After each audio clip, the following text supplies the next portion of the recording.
Dr. Ojielo, coordinator of the UN system in Rwanda.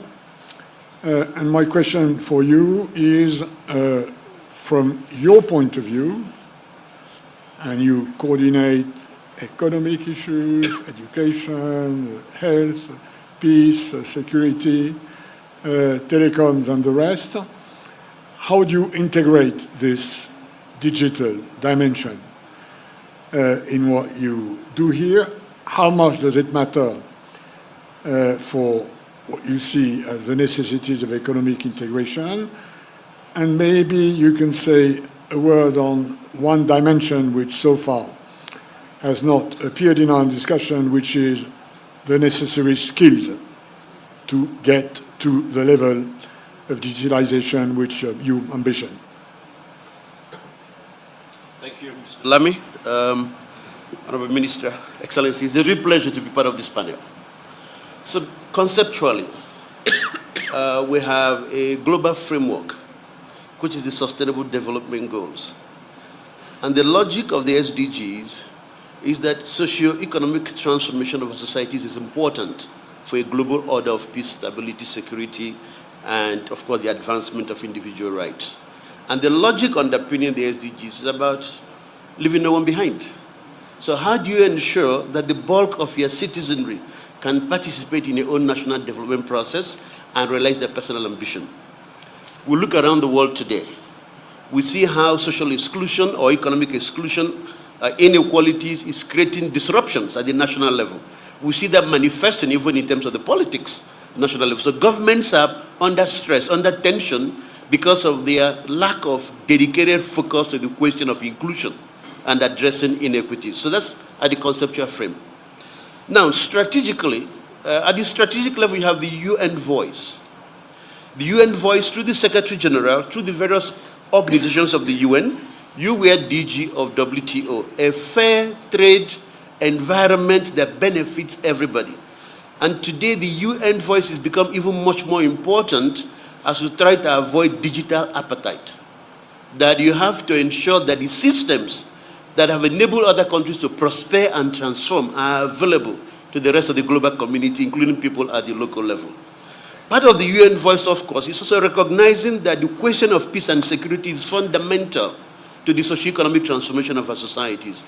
No society can develop without peace, stability, and security.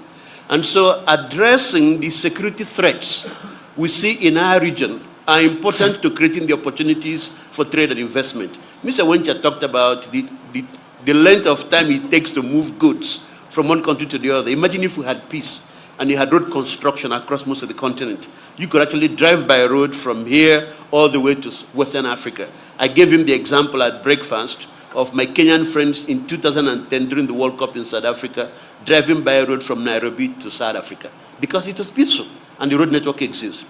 But the peace and security dimension also relates to the rule of law question.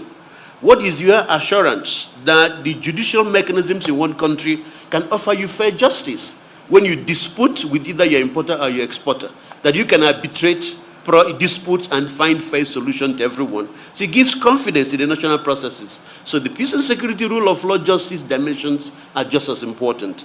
And then finally, to the point you mentioned, we'll come to the operational level. At the operational level is a question of skilling. How do you ensure that the average person on the street that lives in the border community between Rwanda and Uganda, or Rwanda and Burundi, Rwanda, Tanzania, Rwanda, DRC, understands how to trade in the excellent, what Jas has just showcased, or the panel before us, the excellent initiative that are available, small-scale traders, SMEs, they want to benefit. They need to have the skills, digital financial inclusion skills, so ability to understand all of the keys that are necessary. That's number one. Number two is about service delivery. Both the end users, but also the suppliers, whether they are private sector institutions, financial institutions, or governments, are able to offer services to their publics. And then the ability of the public to access the same services. So the question of skilling, question of training, and standards become important. Then you talk about policies, systems, regulations. What are the policies and systems and regulations that enable this to happen?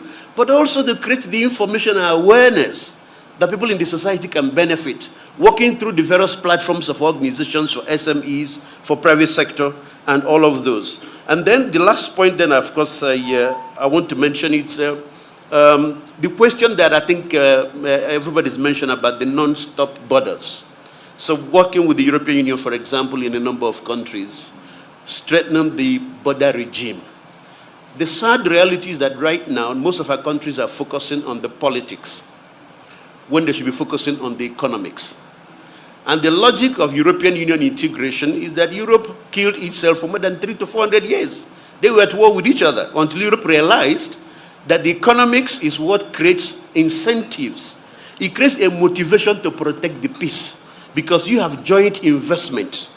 So in the UN, we talk about the logic of shared prosperity for peace. When the prosperity is shared and is shared across borders, everyone is interested in protecting the peace. And so we need to do the reverse. Focus more on the economics, working with private sector, small-scale traders, all kinds of stakeholders, rather than focusing on the politics. Because if we can do business together, we don't want to hurt each other. Because we benefit. You're my business partner. We don't want to kill each other. Right now, we are in this vicious struggle to eliminate each other because we think we are mutually opposed. And yet we have shared incentives. We have shared aspirations that we need to focus. So all of that, within my role as head of the United Nations system in Rwanda, in our support to the government of Rwanda, in its aspiration, this is what Rwanda shares. But also leading the charge with my colleague resident coordinators in the region and across the continent, that our role as a United Nations system is to help shift this psychological focus on the prosperity dimension, on the peace dimension, the economics. And that doesn't mean you ignore the politics, but make the economics the anchor and the answer to your politics.